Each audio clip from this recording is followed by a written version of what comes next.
नमस्कार फ्रेंड। आज हम एक नए टॉपिक के साथ चर्चा करेंगे। आज का हमारा जो टॉपिक है वो समान नागरिक संहिता है। आजकल ये मुद्दा बहुत ही जोर शोर से भारत में छाया हुआ है, क्योंकि एक राजनीतिक मुद्दा ही बन चुका है और वर्तमान बदलती परिस्थिति के अनुसार भी इसकी मांग बढ़ती जा रही है समान नागरिक संहिता के लिए। इसलिए इसको डिस्कशन करना, इसको समझना हमें बहुत ही आवश्यक प्रतीत होता है। इसलिए आज इसको हम अच्छे तरीके से डिस्कशन करेंगे। इसके पक्ष और विपक्ष में भी चर्चाएं हम करेंगे और इसका समाधान भी निकालेंगे। ओके, जैसा आपको आज का टॉपिक पता है, समान नागरिक संहिता यूनिफॉर्म सिविल कोड, ये आजकल भारत में बहुत ही चर्चा में है कि समान नागरिक संहिता होता क्या है। चलिए हम आपको बताते हैं समान नागरिक संहिता के बारे में एक संक्षिप्त जानकारी। पूरे देश में सभी नागरिकों के लिए एक समान कानून लागू करने का प्रावधान करती है समान नागरिक संहिता।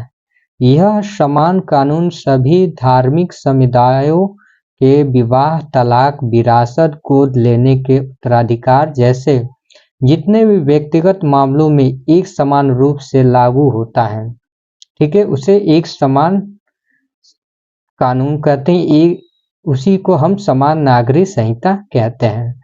वर्तमान में जितने भी धर्म हैं उन धर्मों के लिए अलग अलग कानून हैं, जैसे हिंदू उत्तराधिकार अधिनियम 1956, मुस्लिम पर्सनल लॉ, भारतीय उत्तराधिकार अधिनियम 1925, ईसाई, पारसी, यहूदी समुदायों पर। ओके, अभी हाल ही में विधि आयोग ने 2018 में पारिवारिक कानून में सुधार हेतु एक परामर्श पत्र जारी किया है, जिससे कि पारिवारिक कानूनों में सुधार करके इनके भेदभाव को समाप्त किया जा सके। वर्तमान में भारत का सिर्फ एक राज्य गोवा में समान नागरिक संहिता कानून लागू है और यह कानून पुर्तगाल नागरिक संहिता के समान है, जो कि 1867 में लागू हुआ था। ओके,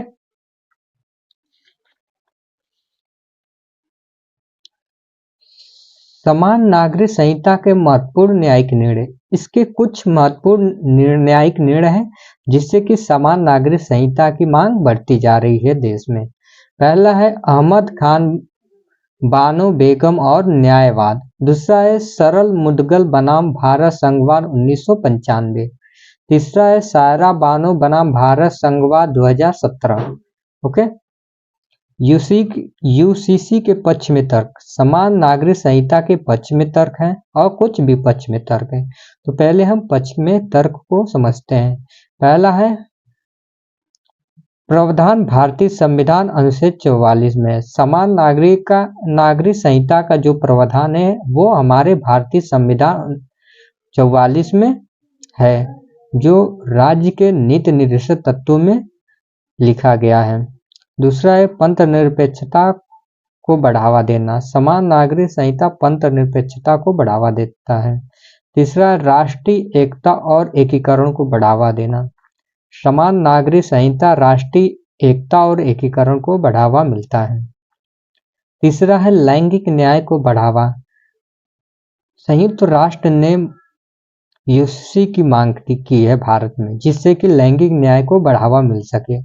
ओके, उसके बाद से कानूनी सरलीकरण संभव। समान नागरिक संहिता से जितने भी कानून हैं उसको हम सरल बना सकते हैं। ओके, सुधार कर सकते हैं।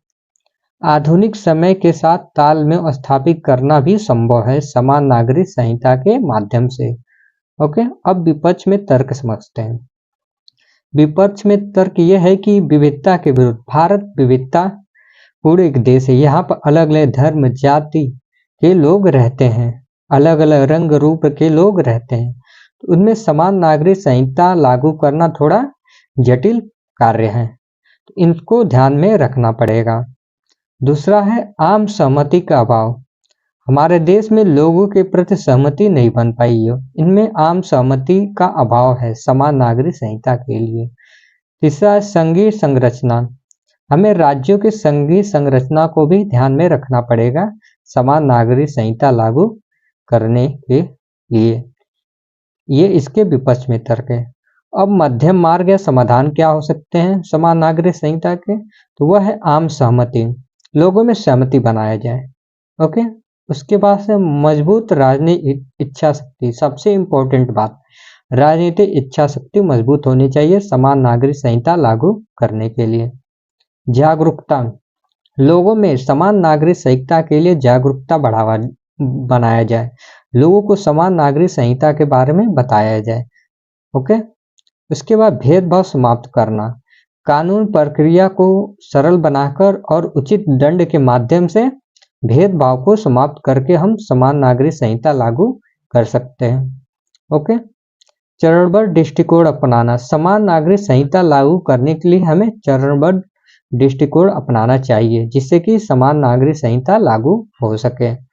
इसके बाद है सभी व्यक्तिगत कानूनों को सरलीकरण करना, संहिताकरण करना, जितने भी व्यक्तिगत कानून हैं उनको संहिताकरण करके समान नागरिक संहिता लागू किया जा सके। आज के लिए बस इतना ही है, बहुत बहुत धन्यवाद।